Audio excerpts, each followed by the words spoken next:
जनहित का मुद्दा यानी कि श्रमिकों का प्रदर्शन लगातार जारी है।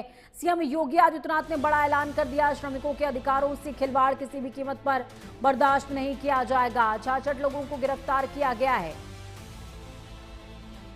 जिनमें से 45 श्रमिक नहीं हैं। हिंसा भड़काने वाले 32 लोग गिरफ्तार हुए हैं, 19 की पहचान हुई है। और सीएम योगी आदित्यनाथ ने कहा है कि उपद्रवियों को बख्शेंगे नहीं। 1 अप्रैल से बढ़ी हुई सैलरी भी लागू हो जाएगी। नोएडा में हाल ही में हुए श्रमिकों के उग्र प्रदर्शन पर मुख्यमंत्री योगी आदित्यनाथ ने कड़ी प्रतिक्रिया दी है। मुख्यमंत्री ने स्पष्ट किया कि राज्य सरकार श्रमिकों के हितों के लिए पूरी तरह प्रतिबद्ध है, लेकिन आंदोलन की आड़ में हिंसा करने वालों के खिलाफ जीरो टॉलरेंस की नीति अपनाई जाएगी। जांच में सामने आया कि अब तक गिरफ्तार किए गए 66 लोगों में से 45 असल में श्रमिक हैं ही नहीं, बल्कि बाहरी तत्व हैं जिन्होंने माहौल को बिगाड़ने की कोशिश की थी। सीएम ने यह भी बताया कि हिंसा भड़काने वाले 32 लोगों की पहचान कर ली गई है, जिनमें से माफ कीजिएगा 19 लोगों को गिरफ्तार किया जा चुका है। साथ ही श्रमिकों को राहत देते हुए सरकार ने न्यूनतम मजदूरी में 21% तक की बढ़ोतरी का ऐलान किया है। 1 अप्रैल 2026 से ये प्रभावी माना जाएगा।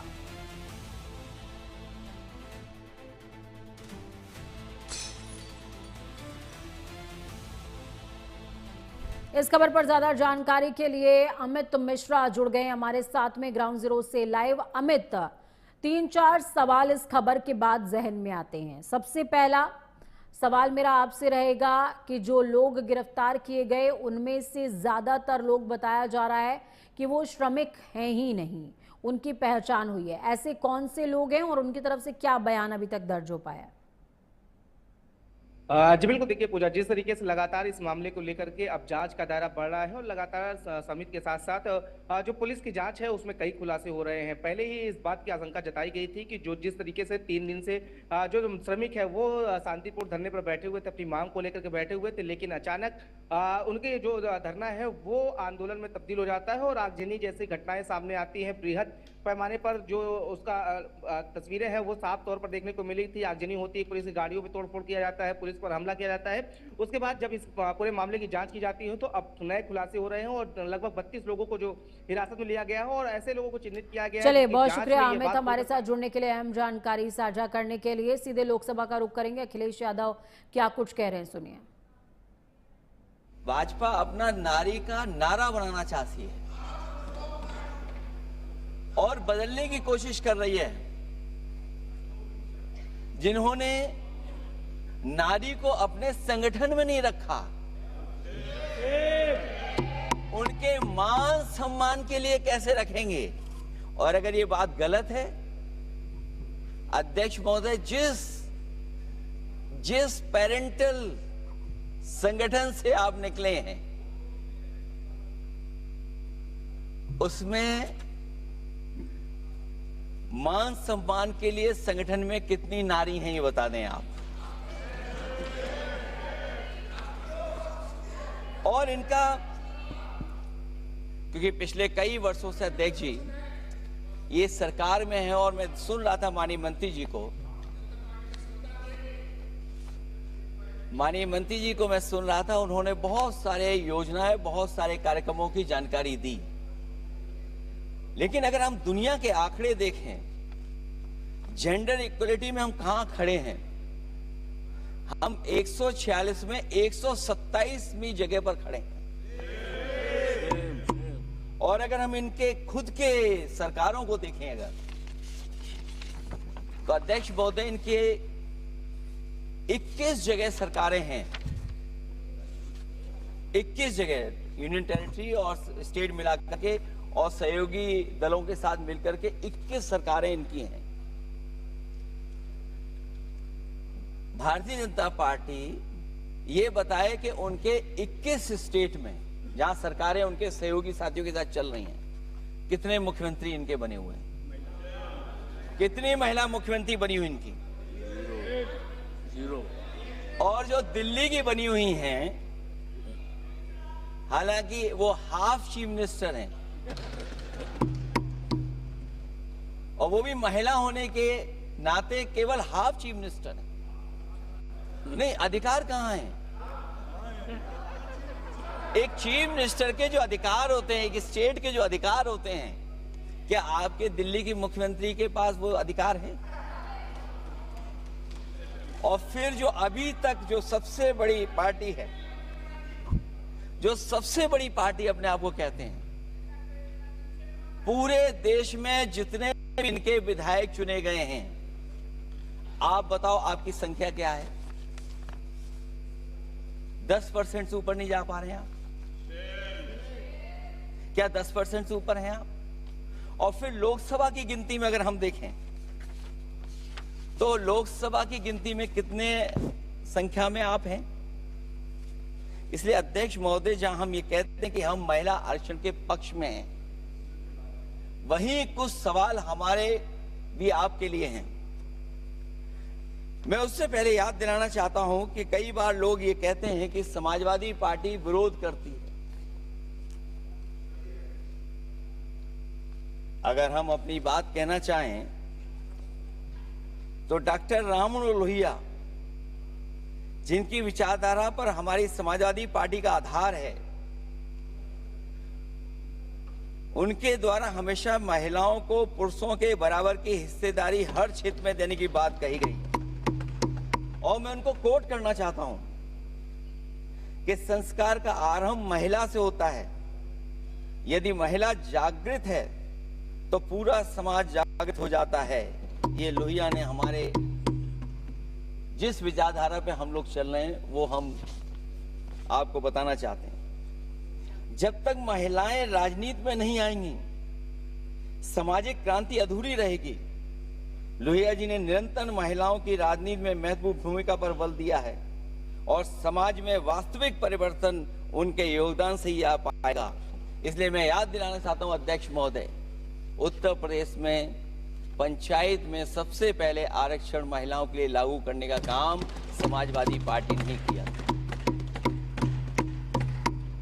तो जहां महिलाओं के पक्ष में है उनके आरक्षण के, वहीं हमारा सवाल यह भी है कि जल्दीबाजी क्यों है? आखिरकार महिला आरक्षण के नाम पर जल्दीबाजी क्यों है भाजपा के अंदर?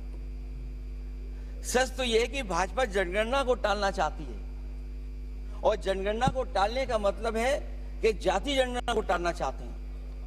और जाति जनगणना इसलिए टालना चाहते हैं क्योंकि वो आरक्षण का सवाल उठेगा। जो भाजपा उनके संगी साथी कभी भी देना नहीं चाहते हैं आरक्षण। भाजपा को यह भी अच्छी तरह याद है कि पीडीए में ए का मतलब आधी आबादी है, मतलब महिलाएं भी पूरी की पूरी उसमें गिनती में आती। एक बड़ा चुनावी सच ये भी है कि भाजपा की चुनावी घपलेबाजी अब पूरी तरह से भंडाफोड़ हो गई है। जो एसआईआर आप लेकर के आए थे अध्यक्ष महोदय, उत्तर प्रदेश में हम लोगों ने बड़े करीब से देखा एसआईआर। वो कहने को तो एसआईआर था, लेकिन सच्चाई में वो एनआरसी का रूप था। और एसआईआर के मामले में जिस तरीके से वोट काटने का काम शुरू हुआ, मैं बधाई देना चाहता हूं अपने पीडीए प्रहारी और संगठन के लोगों को जिन्होंने वोट बचा लिया। जब पहली गिनती में हम लोग बचाने में कामयाब हो गए तो अध्यक्ष महोदय, भारतीय जनता पार्टी फॉर्म 7 को लेकर के आई और फॉर्म 7 उन्होंने ऐसे बांटना शुरू किया, उस घपले को भी हम लोगों ने पकड़ लिया। और जब उस घपले को पकड़ा तो पता लगा फॉर्म 7 बंद हो गया उत्तर प्रदेश में। फॉर्म 7 से कोई वोट काटा नहीं गया। अध्यक्ष महोदय, जो फॉर्म 7 काटने के लिए जिससे दस्तखत कराए थे भारतीय जनता पार्टी ने, उस व्यक्ति को दस्तखत करना भी नहीं आता है।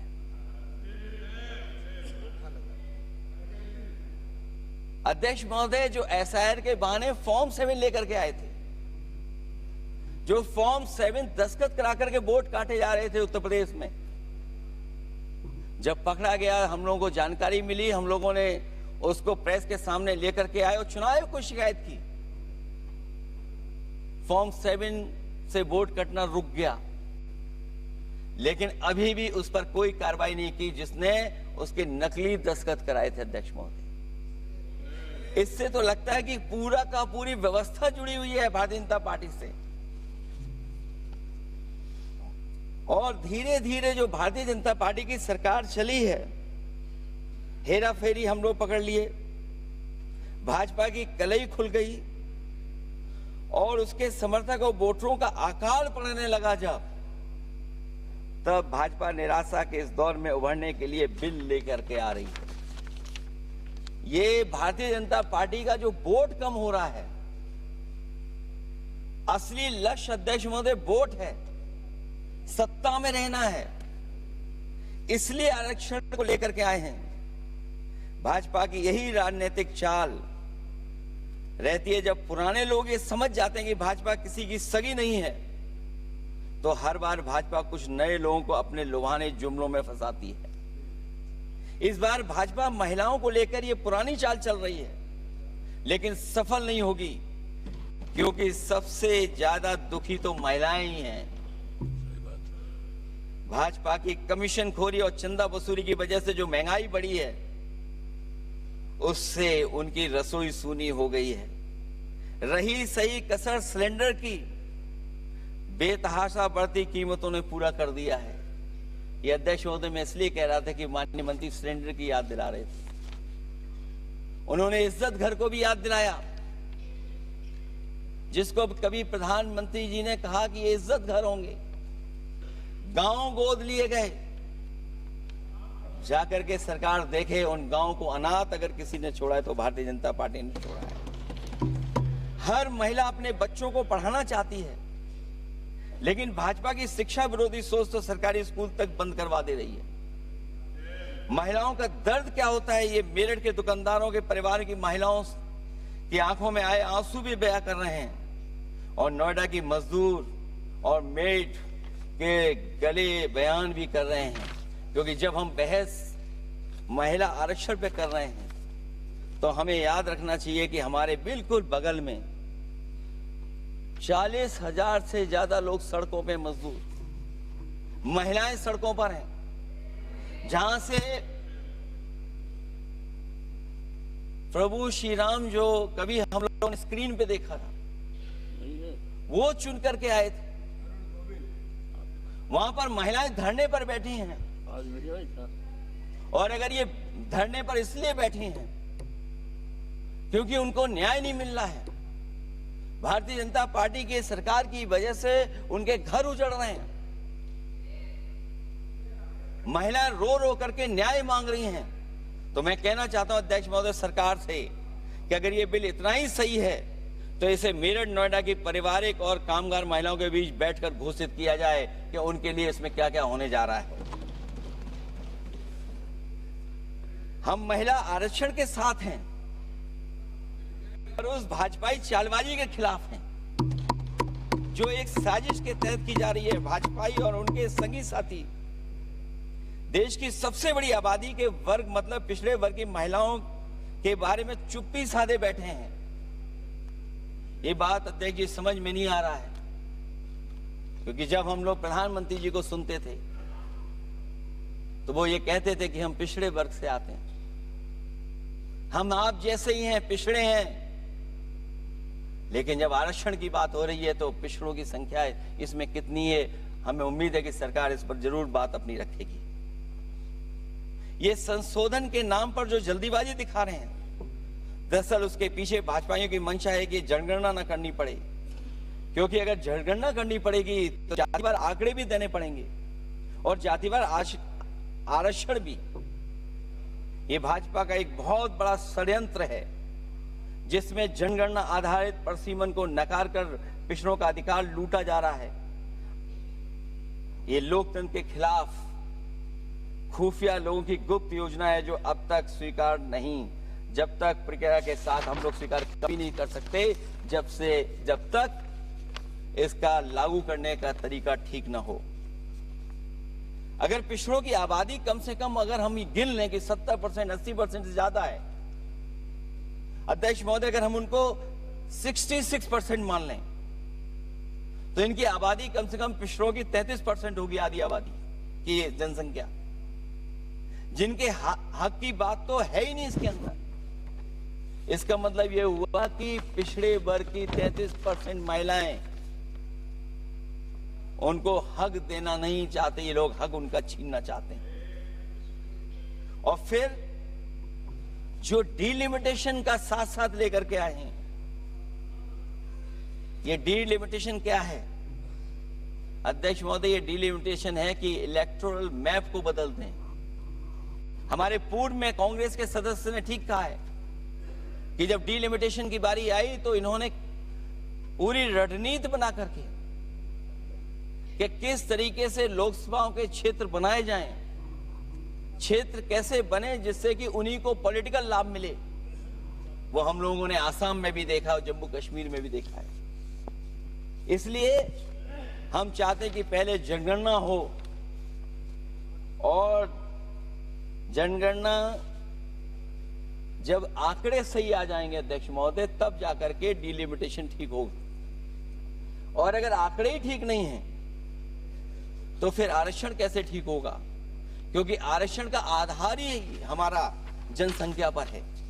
कहीं ऐसा तो नहीं कि आधी आबादी में ये मुस्लिम को भी ना गिनते हो, मुस्लिम महिलाओं को। इसलिए हमारी मांग होगी कि आधी आबादी में पिछड़े और मुस्लिम महिलाओं को भी जोड़ करके इस आरक्षण को पूरा किया जाए। एक जो हमें आशंका है कि जब आरक्षण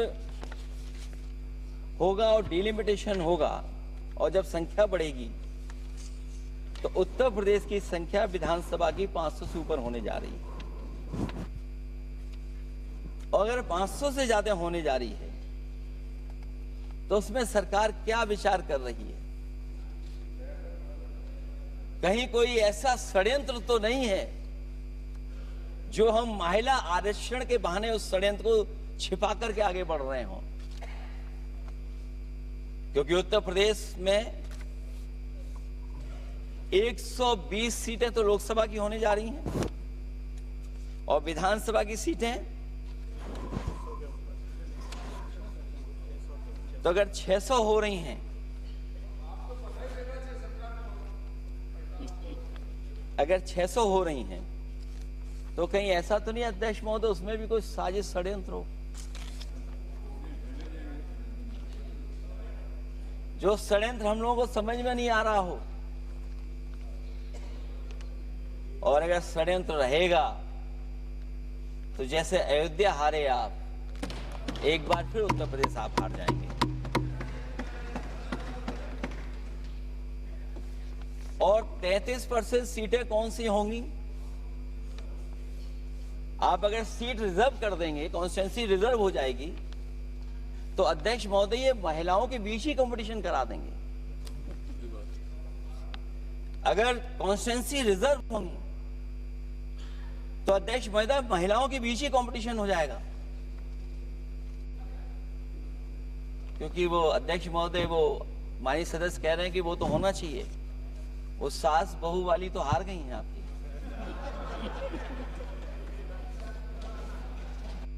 तो अगर पार्टी को ये मौका मिलेगा तो न केवल कंपटीशन से हम बच सकते हैं बल्कि संख्या महिलाओं की लड़ने की ज्यादा होगी। ये महिलाओं को ज्यादा नहीं लड़ने देना चाहते हैं चुनाव, इसलिए कॉन्स्टिट्यूंसीज को रिजर्व कर रहे हैं। अध्यक्ष महोदय हमारा पक्ष है, हमारी मांग है कि ये जो लागू हो आरक्षण वो पार्टी को मौका मिले, पार्टी लड़ाए उनको, पार्टी संख्या तय करे। इसके साथ साथ जो रोटेशन वाला है इशू, स्वाभाविक है कि जब हम एक क्षेत्र से लड़ते हैं अध्यक्ष महोदय तो एक भावनात्मक अटैचमेंट बनता है।